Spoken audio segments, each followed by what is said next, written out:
गुरु प्यारी साध संगत जी, बड़े प्यार से कहिए धन निरंकार जी। साध संगत जी, उम्मीद करते हैं कि आप सभी महापुरुष जहाँ भी होंगे सतगुरु की कृपा से खुशहाल होंगे, स्वस्थ होंगे। साध संगत जी, आज के टॉपिक का नाम है कि हृदय की पुकार ही सच्ची प्रार्थना होती है। साध संगत जी, प्रार्थना हृदय का विषय होता है, दिमाग का विषय नहीं। अक्ल के दायरे में प्रार्थना के लिए जुड़े हुए हाथ, नमी वाले नयन और झुका हुआ मस्तक तथा थरथराती आवाज़ में फरियादें, मिन्नतें नहीं आती। प्रार्थना सोच करके कभी होती ही नहीं है। अक्ल तो मानव को अपनी ताकत का इस्तेमाल करने का ढंग सिखाती है, जबकि प्रार्थना शक्ति प्राप्ति का साधन बनती है, आत्मिक बल प्रदान करती है। अक्ल और सोच तो इंसान को निज हित के लिए तरकीबों योजनाओं का रास्ता ही दिखाती है। अक्ल उसको अपनी शक्ति और सामर्थ्य का लगातार एहसास कराती रहती है और उसे इस शक्ति को प्रयोग करने के लिए भिन्न भिन्न ढंग सिखाती है। सत्संगत जी, अपने लक्ष्य की प्राप्ति के लिए हर उचित और अनुचित ढंग अपनाना सिखाती है बुद्धि। अक्ल के दबदबे में हृदय की आवाज़ दबकर रह जाती है। जिस दिल में नेक और उत्तम भावनाएं जन्म लेकर प्रफुल्लित होनी थी, अक्ल ने स्वार्थ को सम्मुख रखा और इस हृदय की दुर्भावनाओं को गृह स्थान बना दिया। सत्संगत जी, हृदय जो भगवान का मंदिर बनना था, वह शैतान का घर बन गया। संकीर्णता, गुटबंदी, जात पात, बड़ा छोटा, गरीब अमीर, देहाती शहरी, अनेक दीवारों ने हृदय को कई भागों में बांट दिया है। सत्संगत जी, जब मानव का दम इन संकीर्णताओं के कारण घुटने लगा, तो उसको अपने चारों ओर अंधेरा ही अंधेरा दिखाई देने लगा। फिर उसके हृदय से चीख उठी कि जो रब्बी महापुरुषों ने सुनी और मानव को उसकी गलती का एहसास करवाया। मानव को समझाया कि दिल और दिमाग प्रभु की ही देन है। दिमाग के साथ साथ हृदय की पुकार सुनने का भी स्वभाव बनना चाहिए। हृदय की पुकार ने प्रार्थना को जन्म दिया। कभी यह पुकार अपने भीतर के संघर्ष में से बच निकलने के लिए, कभी बाहर की शक्तियों से मुकाबला करने के लिए और कभी प्राकृतिक आपत्तियों से बच निकलने के लिए उठी। अर्थात जब मानव ने अपने आप को बेबस पाया, अकेला पाया, तभी उसको प्रभु का सहारा लेने के लिए प्रार्थना का दामन पकड़ना पड़ा। सत्संगत जी, बुद्धि या अकल कोई व्यर्थ की शक्तियाँ नहीं हैं।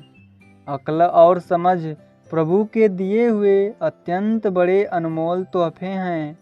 ये तब तक अनमोल हैं जब तक मानव को सही रास्ते पर ले जाने वाले बने रहते हैं। मानव की अक्लमंदी इसी में है कि वह एहसास करे कि मैं कुछ नहीं हूँ, बहुत ही तुच्छ और अनजान हूँ।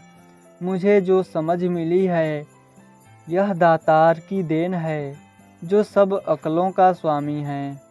अक्ल अभिमान करने के लिए नहीं मिली है, बल्कि हर सफलता के पीछे प्रभु के दिव्य हाथों को देखने के लिए मिली है। प्रभु ने अक्ल तो दी थी कि वह मानव को अपनी तुच्छ हस्ती की पहचान कराने में सहायक सिद्ध हो, पर अफसोस कि अक्ल ने समझने की जगह समझाने का कार्य संभाल लिया। निरंकारी जगत के प्रसिद्ध संत कवि अलमसत जी कहते हैं कि समझ मिली सी समझड़ दे, लग गई पई समझावन। यह समझ अपना कर्तव्य भूल गई। इसने मानव को प्रभु के आगे सर्व समर्पण का ढंग सिखाना था। भिन्न भिन्न ढंगों से सद्गुरु एवं गुरसिखों की सेवा करके खुश करने का तरीका बताना था। परंतु इसने मानव को अभिमानी बनने का रास्ता दिखाया, उसके भीतर कर्ता भाव पैदा कर दिया। इसी तरह अक्ल अपने मार्ग से भटक गई। यह अनमोल होती हुई भी कौड़ी के मूल्य की रह गई। साथ संगत जी, इस अक्ल और बुद्धि को होशियारी, चालाकी और चतुराई के द्वारा दूसरों को नुकसान देने वाले योजनाओं और ढंगों से बचाने के लिए प्रार्थना की आवश्यकता पड़ी। प्रार्थना यह स्वीकार करती है कि मेरी यह अक्ल, सियानप और योजनाएं, जिन्होंने मुझे अभिमान, स्वार्थी, लोभी, लालची और कामी बना दिया है, ये महज एक धोखा है, एक छलावा है। इसीलिए हे प्रभु, जो समझ तूने बख्शी है, रहम कर, यह तुझे समझने के लिए मैं इस्तेमाल कर सकूं। मेरी अक्लमंदी इसी में है कि मैं निस्वार्थ होकर दूसरों के हितों की भी रक्षा कर सकूं और उन्हें सुख भी दे सकूं। अक्ल का सही उपयोग तो इसमें है कि बुद्धि इस अपरंपार शक्ति से जुड़ी रहे। यदि अक्ल इस अक्लों के स्वामी के साथ जुड़ी रहती है, तो इस मालिक की रहमत का एक एक कण पर भी इस मानव की अक्ल को कई रूपों में प्रकट कर देता है। जैसे कि पीपल के छोटे से बीज में इतने बड़े विस्तार वाला पेड़ छिपा हुआ होता है, परंतु यह प्रकट तभी होता है जब यह बीज अपनी हस्ती को मिट्टी में मिला देता है। धरती की कोख में समा जाने के बाद यह बीज धरती से शक्ति प्राप्त करता है, जो इसको पेड़ के रूप में रंग और आकार तथा गुण प्रदान करती है। धरती में समावेश हो जाने से जो शक्तियाँ इस धरती पर प्रभाव डालती है, वह भी सहज भाव में बीज को मिल जाती है। जैसे कि सूर्य की तपस और रोशनी, हवा की प्राण शक्ति, पानी की तरलता और शीतलता तथा बहने की शक्ति, ये सब शक्तियाँ मिलकर बीज को एक बड़े पेड़ के रूप में विकसित कर देती हैं, जो कि आगे जाकर अनेक बीजों को पैदा करने के योग्य बन जाता है और अनेक रूपों में गुणकारी भी साबित होता है। तो साथ संगत जी, सोचने की बात है कि यदि यह छोटा सा बीज अपनी अक्ल के दायरे में बंद हो जाता है, तो इसकी अक्ल कभी भी इसे मिट्टी में अपनी हस्ती को मिटाने की आज्ञा नहीं देती, इसको अपनी हस्ती खोने का रास्ता नहीं चुकने देती। अक्ल क्या जाने कि स्वयं को मिटाने में ही बीज का विस्तार छिपा हुआ है। इसी प्रकार अपनी अक्ल को निरंकार सतगुरु के चरणों में विलीन करने में ही मानव के जीवन मकसद छुपा हुआ है। साथ संगत जी, सतगुरु से मति लेकर ही मानव ऐसी मनोस्थिति को प्राप्त हो जाता है जो इसको दानव से मानव और मानव से देवता तथा देवता से परमेश्वर बना देती है। सत्संगत जी, बुद्धि और सियानप को प्रभु चरणों में विलीन करने का भाव भी हृदय में ही पैदा होता है। इसीलिए तो कहा गया है कि प्रार्थना केवल हृदय का विषय है। प्रार्थना के लिए कोई तरकीब या योजना नहीं चाहिए, केवल शुद्ध भाव, शुभ और पावन भाव ही चाहिए, जो इस निर्मल और पावन निरंकार सतगुरु से जोड़ते हैं। जैसे पानी में पानी समाता है, वैसे ही निर्मल भावनाएं इस पावन और निर्मल निरंकार में समाकर शक्ति प्राप्त करती हैं।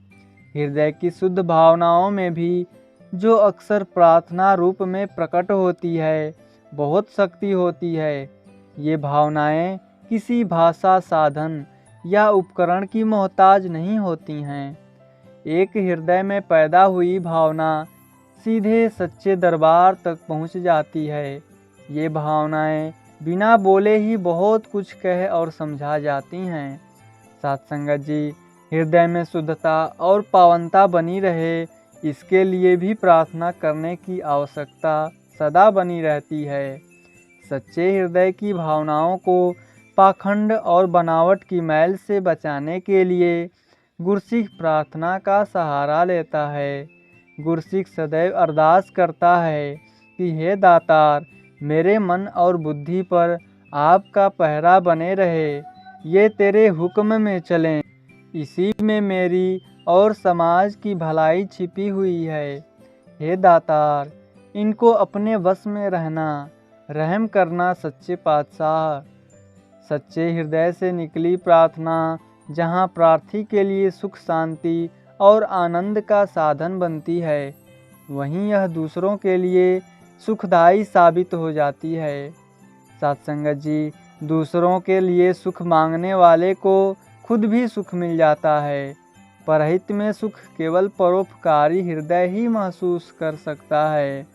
यह पुकार उठता है, परम पिता परमात्मा, सब तेरी संतान, भला करो सबका प्रभु, सबका हो कल्याण और सबका सब विधि हो कल्याण। सत्संगत जी, हृदय की भावना को स्थान की दूरी तो कभी नहीं रोक सकती। एक हृदय में जब किसी के लिए भाव पैदा होता है तो हजारों मीलों दूरी पर बैठे उस व्यक्ति के पास उसी समय वह भाव पहुंच जाते हैं। इसीलिए यह भावनाएं आँख झपकाने से पहले ही एक हृदय से दूसरे हृदय तक का सफ़र तय कर लेती है। इसीलिए संतजन सदैव प्रार्थना करते हैं कि हे दातार, यह हृदय जो तूने मुझे बख्शा है, इसमें सदा सुंदर भाव ही निवास करे। प्रेम, नम्रता, मिठास, विशालता, सद्भावना और परोपकार के भाव ही बने रहें, ताकि हर हृदय में इनकी ही तरंगे पहुँचें। सत्संगत जी, इस प्रकार शुभ भावनाओं को बल मिलता है और पावन हृदय अधिक ताकत से इन भावनाओं को क्रियात्मक रूप देने योग्य बन जाते हैं।